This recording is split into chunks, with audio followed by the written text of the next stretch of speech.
Welcome to Shri Rajiv Gandhi IAS academy. Friends, இந்த வீடியோவில் ஜூலை 7ஆம் தேதிக்கான கரண்ட் அஃபேர்ஸ் எல்லாமே பார்க்க போகிறோம். சரி, வாங்க பார்க்கலாம். ஃப்ரெண்ட்ஸ், இந்த வீடியோட நோட்ஸ் எல்லாமே கீழே பிடிஎஃபாக டிஸ்கிரிப்ஷனில் கொடுத்துருக்கோம். அது எல்லாமே கிளிக் பண்ணி டவுன்லோட் பண்ணிச்சிங்க. அப்புறம் நம்ம டெலிகிராம் குரூப் லிங்க்மே கீழே டிஸ்கிரிப்ஷனில் கொடுத்துருக்கோம். அதுலேயுமே கிளிக் பண்ணி ஜாயின் பண்ணிங்க. நம்முடைய டெலிகிராம் குரூப்பில் டெய்லியுமே கரண்ட் அஃபேர்ஸ் குயிசஸ் கண்டுபிட்டு வரோம். நீங்களுமே ஜாயின் பண்ணி அட்டன் பண்ணிக்கலாம். ஓகே, சரி வாங்க பார்க்கலாம். ஃபஸ்ட்டு, ஆருயிர் அனைவரும் உயிர் காப்போம் திட்டம் எப்போது தொடங்கப்பட்டது? இதற்கான ஆன்சர் ஜூலை 6, 2024. நேற்றுக்கு பார்த்தீங்க அப்படின்னா தமிழக அரசு சார்பில் ஆருயிர் அனைவரும் உயிர் காப்போம் அப்படிங்கிற ஒரு திட்டத்தை தொடங்கியிருக்காங்க. இதற்கான தொடக்க விழா சென்னையில் இருக்கிற தலைமை செயலகத்தில் தான் நடைபெற்றது. இதோடைய நோக்கம் என்ன அப்படின்னா, தமிழகத்தில் இருக்கிற அனைவருக்கும் உயிர் காக்கிற அடிப்படை சிகிச்சை பயிற்சி வழங்கணும் அப்படிங்கிறது தான். இதோடைய அடிப்படையில் சிபிஆர் பயிற்சி தான் வழங்க போகிறாங்க. சிபிஆர் அப்படின்னா கார்டியோ பல்மனரி ரிசெக்ஷன் அப்படிங்கிறது தான். ஓகேவா? இப்போது யாருக்காவது இதயம் நின்று போச்சு அப்படின்னா இந்த மாதிரி அழுத்தி அவங்களுக்கு இதயத்தை செயல்படுத்த வைப்பாங்கல்ல, நீங்கள் திரைப்படங்களை கூட பார்த்துருப்பீங்க. இந்த மாதிரி இருக்கிறது தான் சிபிஆர். ஓகே, இதை இந்திய மருத்துவ சங்கத்துடைய தமிழ்நாடு கிளை தான் செயல்படுத்த போகிறாங்க. இது அடிப்படையில் பார்த்தீங்க அப்படின்னா 42,000 மருத்துவர்கள் மூலமாக இந்த சிபிஆர் பயிற்சிகள் இளைஞர்கள் மற்றும் மாணவர்களுக்கு வழங்க போகிறாங்க. அடுத்தது, வெம்பக்கோட்டை அகழாய்வு தளம் எந்த மாவட்டத்தில் அமைந்துள்ளது? இதற்கான ஆன்சர் விருதுநகர் மாவட்டத்தில் தான் வெம்பக்கோட்டை அகழாய்வு தளம் இருக்குது. அங்கே பார்த்தீங்க அப்படின்னா அதே வெம்பக்கோட்டை அகழாய்வு தளத்திற்கு கீழே மேட்டுக்காடு அப்படிங்கிற ஒரு பகுதி இருக்குது. அங்கே 3ஆம் கட்ட அகழாய்வு பணிகள் நடைபெற்று இருக்கு. இங்கே பார்த்தீங்கன்னா உடைந்த நிலையில் சுடுமண் காளை உருவம் ஒன்று கிடைத்திருக்கு. ஏற்கனவே 10க்கு மேற்பட்ட திமிழுடன் கூடிய காளை உருவ பொம்மைகள் எல்லாமே கிடைத்திருக்கு. இப்போ பார்த்தீங்கன்னா சுடுமண் காதணி, அதுக்கப்புறம் புகைப்பான் கருவி, மணி, அதுக்கப்புறம் நாயகர் கால செம்பு காசு இதெல்லாமே கிடைத்திருக்கு. ஓகே, அடுத்தது 2024-25 நிதியாண்டிற்கான முழு நிதிநிலை அறிக்கை எப்போது தாக்கல் செய்யப்பட உள்ளது? இதற்கான ஆன்சர் ஜூலை 23, 2024.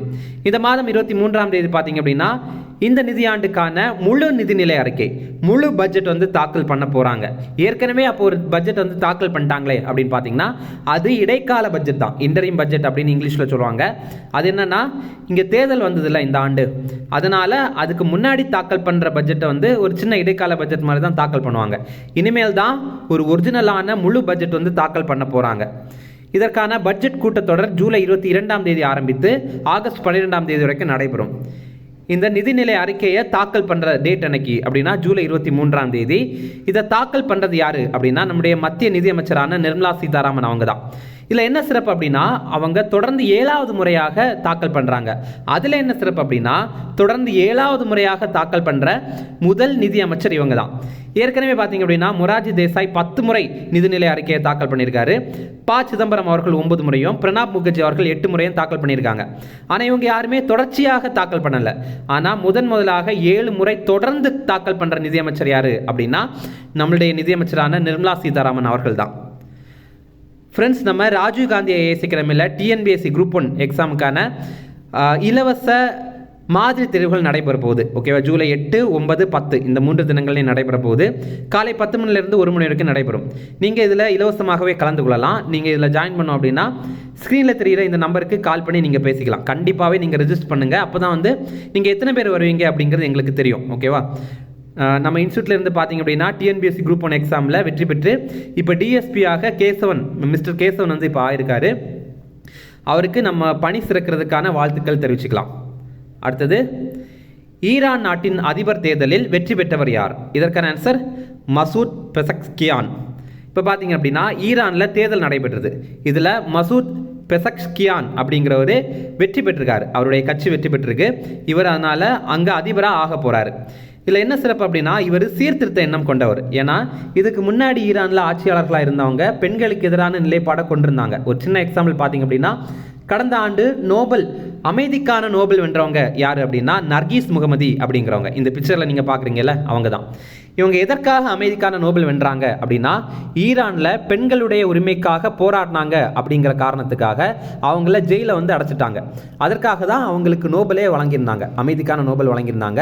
இதில் இன்னொரு விஷயம் பார்த்தீங்க அப்படின்னா, அந்த நோபல் விருதை வாங்குற அன்னைக்காவது நீங்கள் அவங்கள ஜெயிலிருந்து விடணும் அப்படின்ற மாதிரி நோபல் அமைப்பு கேட்டிருந்தாங்க. அதற்கு ஈரான் அரசு முடியாது அப்படின்னு சொல்லிட்டாங்க. ஓகேவா? இப்போ கூட அவங்க ஜெயிலில் தான் இருக்காங்க, இந்த நர்கீஸ் முகமதி. ஓகே, பார்த்தீங்கன்னா இந்த மசூத் பெசக்ஸ்கியான் பற்றி பார்த்தீங்கன்னா இவர் ஒரு இருதய அறுவை சிகிச்சை மருத்துவர். இவர் ஒரு டாக்டர். இவர் பதவியேற்றனால மேற்கத்திய நாடுகள் கூட நட்புறவுக்கு வாய்ப்பு இருக்குது அப்படின்னு சொல்கிறாங்க. ஏன்னா இதுக்கு முன்னாடி இருந்த ஆட்சியாளர்கள்லாம் வந்து பார்த்திங்கன்னா இந்த இங்கிலாந்து அப்புறம் அமெரிக்கா மாதிரி நாடுகள் கூட ஒரு சுமூகமான உறவுகள்லாம் வச்சுக்கல. அதனால நிறைய பொருளாதார தடைகள் வந்து இருந்தது. ஆனால் இனிமேல் வர இந்த அதிபர் மூலமாக ஈரானுடைய பொருளாதாரம் மேம்படும் அப்படின்ற மாதிரி எதிர்பார்க்கப்படுது.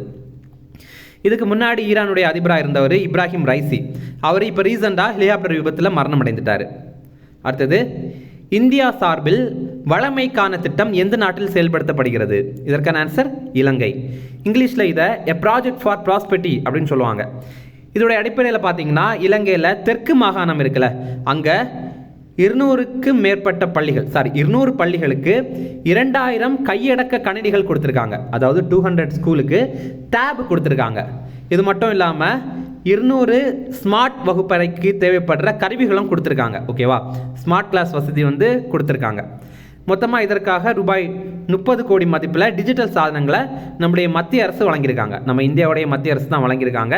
இது நம்முடைய தமிழக அரசு வழங்கலை. ஓகேவா, ஏன்னா தமிழக அரசுமே சிலது பண்ணுவாங்க. அதனால் நம்முடைய தமிழக அரசு தான் இதை வழங்கிட்டாங்க அப்படின்ற மாதிரி நம்ம நினைச்சிடக்கூடாது. இலங்கையுடைய அதிபர் யார் அப்படின்னா ரணில் விக்ரமசிங்க அப்படிங்கிறவர். இலங்கைக்கான இந்திய தூதர் யார் அப்படின்னா சந்தோஷ் ஜா அப்படிங்கிறவர். அடுத்தது, இது ரொம்ப ரொம்ப முக்கியமான ஒரு கொஸ்டின். ஷாங்காய் ஒத்துழைப்பு அமைப்பில் 10வது நாடாக இணைந்த நாடு எது? இதற்கான ஆன்சர் பெலாரஸ். இப்போ பார்த்தீங்க அப்படின்னா ஷாங்காய் கோஆப்ரேஷன் ஆர்கனைசேஷன் இதில் 9 நாடுகள் தான் இருந்திருந்தோம். எந்தெந்த நாடுகள் எது அப்படின்னா India, Pakistan, Uzbekistan, Tajikistan, Russia, சீனா, கஜகஸ்தான், கிர்கிஸ்தான், இந்த மாதிரி 9 நாடுகள் தான் இருந்திருந்தோம். இப்போ பார்த்தீங்க அப்படின்னா 10வது நாடாக பெலாரஸ் நாடு இணைந்திருக்காங்க. ஓகேவா, இது வந்து இந்த மாதிரி கொஸ்டின்லாம் இப்போ ரீசெண்டாக எக்ஸாமில் கேட்டுட்டு இருக்காங்க. ஓகே, இப்போ பார்த்தீங்கன்னா ஷாங்காய் கோஆப்ரேஷன் ஆர்கனைசேஷன், தமிழில் ஷாங்காய் ஒத்துழைப்பு அமைப்பு அப்படின்னு சொல்லுவாங்க, ஷார்ட்டாக SCO அப்படின்னு சொல்லுவாங்க. இந்த அமைப்பு 2001 ஆண்டு தான் தொடங்கியிருந்தாங்க. சீனாவும் ரஷ்யாவும் சேர்ந்து மட்டும்தான் இதை தொடங்கியிருந்தாங்க. அதுக்கப்புறம் ஒவ்வொரு காலத்திலையும் பல்வேறு நாடுகள் இணைந்தாங்க. நம்ம ரொம்ப முக்கியமாக பார்க்க வேண்டியது 2017 ஆண்டில் நம்ம இந்தியா இணைந்தோம். கூடவே நம்ம கூட பாகிஸ்தான் இணைந்திருந்தாங்க. அப்புறம் போன ஆண்டு பார்த்தீங்க அப்படின்னா ஈரான் நாடு இணைந்திருந்தாங்க 2023 ஆண்டு. அடுத்து பார்த்தீங்க அப்படின்னா இப்போ 2024 ஆண்டில் பெலாரஸ் நாடு இணைந்திருக்காங்க. ஓகே, இப்போது 2024-25 ஆண்டிற்கான SCO அமைப்புடைய தலைமை தாங்குகிற நாடு எது அப்படின்னா சீனா நாடு தான் தலைமை தாங்குறாங்க. SCO அமைப்புடைய பொதுச் செயலாளர் ஜெனரல் செக்ரட்டரி யார் அப்படின்னா ஜாங் மிங் அப்படிங்கிறவர். உங்களுக்கான ஒரு கேள்வி, இப்போ ரீசெண்டாக பார்த்தீங்க அப்படின்னா SCO அமைப்புடைய 24வது உச்சி மாநாடு நடைபெற்றது, 24th சமிட் நடைபெற்றது. அது எந்த நகரில் நடைபெற்றது அப்படிங்கிறது உங்களுக்கு தெரியும்னா அதை கமெண்ட்ஸில் சொல்லுங்கள். இப்போது இதே SCO அமைப்பு கீழே ராட்ஸ் அப்படிங்கிற ஒரு அமைப்பு இருக்குது. அதையுமே நம்ம கண்டிப்பாக தெரிஞ்சுக்கணும். ராட்ஸ் அப்படின்னா ரீஜனல் ஆன்டி டெரரிஸ்ட் ஸ்ட்ரக்சர் அப்படிங்கிறது தான், அதாவது பிராந்திய பயங்கரவாத எதிர்ப்பு அமைப்பு அப்படிங்கிறது. ஓகேவா, இந்த SCO அமைப்பில் இருக்கிற நாடுகள் எல்லாம் சேர்ந்து நம்ம வந்து தீவிரவாதத்தை எதிர்க்கணும் அப்படிங்கிறதுக்காகவே உருவாக்கப்பட்ட ஒரு அமைப்பு தான் இந்த ராட்ஸ் அப்படிங்கிற அமைப்பு. 2004 ஆண்டு இந்த அமைப்பு உருவாக்கியிருந்தாங்க. இந்த ராட்ஸ் அமைப்புடைய நிர்வாக குழு எக்ஸிக்யூட்டிவ் கமிட்டி எங்கே இருக்குது அப்படின்னா உஸ்பெகிஸ்தானுடைய தஷ்கண்ட் நகரில் தான் இருக்குது. அடுத்தது, பொலிவுறு நகரங்கள் திட்டம் எந்த ஆண்டு தொடங்கப்பட்டது? இதற்கான ஆன்சர் 2015. ஸ்மார்ட் சிட்டிஸ் மிஷன் இது 2015 ஆண்டு ஜூன் 25 தொடங்கியிருந்தாங்க. இதனுடைய நோக்கம் என்ன அப்படின்னா இந்தியாவுடைய நகர்ப்புறத்தை வளர்ச்சி அடையணும் அப்படிங்கிறது தான். அதாவது இது கிராமப்புறத்திற்கானது கிடையாது, இது முழுக்க முழுக்க நகர்ப்புறத்தை வளர்ச்சி பண்ணணும் அப்படிங்கிறதுக்கான ஒரு திட்டம் தான். இதோடைய அடிப்படையில் 100 நகரங்களை வளர்ச்சி பண்ணணும் அப்படிங்கிறதுக்கான ஒரு இலக்கு வச்சுருந்தாங்க. நம்முடைய தமிழகத்தில் பார்த்தீங்கன்னா சென்னை, கோவை உட்பட ஒரு 12 நகரங்கள் இந்த திட்டத்துக்கு கீழே இருக்குது. இப்போது எதற்காக இது நியூஸில் வந்திருக்கு அப்படின்னா இந்த ஆண்டு ஜூன் 30 இந்த திட்டம் வந்து முடிவு பெறுது. ஆனால் நம்முடைய மத்திய அரசு இதை அடுத்த ஆண்டு மார்ச் 31 வரைக்கும் நீட்டிச்சிருக்காங்க இந்த திட்டத்தை. ஓகே, இந்த திட்டம் எந்த அமைச்சகத்துக்கு கீழே வருது அப்படின்னா மத்திய வீட்டு வசதி மற்றும் நகர்ப்புற விவகாரங்கள் துறை அமைச்சகத்துக்கு கீழே தான் வருது. ஓகேவா, அப்போ பாருங்கள், இங்கிலீஷில் என்ன சொல்லுவாங்க அப்படின்னா union housing and urban affairs ministry அப்படின்னு சொல்லுவாங்க. ஓகேவா, union housing and urban affairs ministry அப்படின்னு சொல்லுவாங்க. இப்போ அதற்கான அமைச்சராக இருக்கிறது யார் அப்படின்னா மனோகர் லால் கட்டர் அப்படிங்கிறவர். ஏன்னா ஏற்கனவே இந்த அமைச்சகத்துக்கு கீழே ஹர்தீப் சிங் பூரி தான் இருந்தார். அதுக்கப்புறம் தேர்தல் நடந்ததில்ல, அப்புறம் புதிய அமைச்சரவையை உருவாக்கியிருந்தாங்கல்ல, அப்போது மனோகர் லால் கட்டர் அவர்களுக்கு இந்த துறையை கொடுத்துட்டாங்க. அதனால் நீங்கள் இன்னுமே ஹர்தீப் சிங் பூரி தான் housing and urban affairs minister அப்படின்ற மாதிரி நினைக்காதுங்க. சரிங்களா, அடுத்தது ஒரு ஷார்ட் நியூஸ் ரிஃபரன்ஸ் அதையுமே பார்க்கலாம். இப்போ பிரிட்டனில் வந்து பிரதமருக்கான தேர்தல் நடைபெற்றது. அதில் வந்து கியர் ஸ்டார்மர் அப்படிங்கிறவர் வெற்றி பெற்றார். அப்போ நம்முடைய பிரதமர் மோடி அவருக்கு கால் பண்ணி வாழ்த்துக்கள் தெரிவித்துக் கொண்டு என்ன சொல்லியிருக்காரு அப்படின்னா, நம்ம இந்தியாவுக்கும் பிரிட்டனுக்கும் இடையில் தடையற்ற வர்த்தக ஒப்பந்தம் வந்து நம்ம போடணும், அது பண்ணுறதுக்காக நம்ம வந்து முயற்சிகள் எடுக்கணும் அப்படின்ற மாதிரி பிரதமர் மோடி கேட்டுக்கொண்டார். அதற்கு இணங்க கியர் ஸ்டார்மர் என்ன சொல்லியிருக்குன்னா, கண்டிப்பாக நம்ம அந்த மாதிரி பண்ணிடலாம் அப்படின்ற மாதிரி உறுதி அளிச்சிருக்காரு. ஓகேவா? சரி, இனி ரிவிஷன் பார்க்கலாம். ஆருயிர் அனைவரும் உயிர் காப்போம் திட்டம் எப்போது தொடங்கப்பட்டது? இதற்கான ஆன்சர் ஜூலை 6, 2024. அடுத்தது, வெம்பக்கோட்டை அகழாய்வு தளம் எந்த மாவட்டத்தில் அமைந்துள்ளது? இதற்கான ஆன்சர் விருதுநகர். அடுத்தது, 2024-25 நிதியாண்டிற்கான முழு நிதிநிலை அறிக்கை எப்போது தாக்கல் செய்யப்பட உள்ளது? இதற்கான ஆன்சர் ஜூலை 23. அடுத்தது, ஈரான் நாட்டின் அதிபர் தேர்தலில் வெற்றி பெற்றவர் யார்? இதற்கான ஆன்சர் மசூத் பெசக்ஸ்கியான். அடுத்தது, இந்தியா சார்பில் வளமைக்கான திட்டம் எந்த நாட்டில் செயல்படுத்தப்படுகிறது? இதற்கான ஆன்சர் இலங்கை. அடுத்தது, ஷாங்காய் ஒத்துழைப்பு அமைப்பில் 10வது நாடாக இணைந்த நாடு எது? இதற்கான ஆன்சர் பெலாரஸ். அடுத்தது, பொலிவுறு நகரங்கள் திட்டம் எந்த ஆண்டு தொடங்கப்பட்டது? இதற்கான ஆன்சர் 2015. அவ்வளோதான் ஃப்ரெண்ட்ஸ். இந்த வீடியோ பிடிச்சிருந்தா கண்டிப்பாக லைக் பண்ணுங்கள், நம்முடைய சேனலுக்கு சப்ஸ்கிரைப் பண்ணி வச்சுங்க, உங்களுடைய நண்பர்களுக்கு ஷேர் பண்ணுங்கள். நம்முடைய Telegram group Rajiv Gandhi IAS academy அப்படிங்கிறதுல ஜாயின் பண்ணிங்க. நம்ம டெய்லி கரண்ட் அஃபேர்ஸ் வந்து அதில் எழுதலாம். Okay, thank you.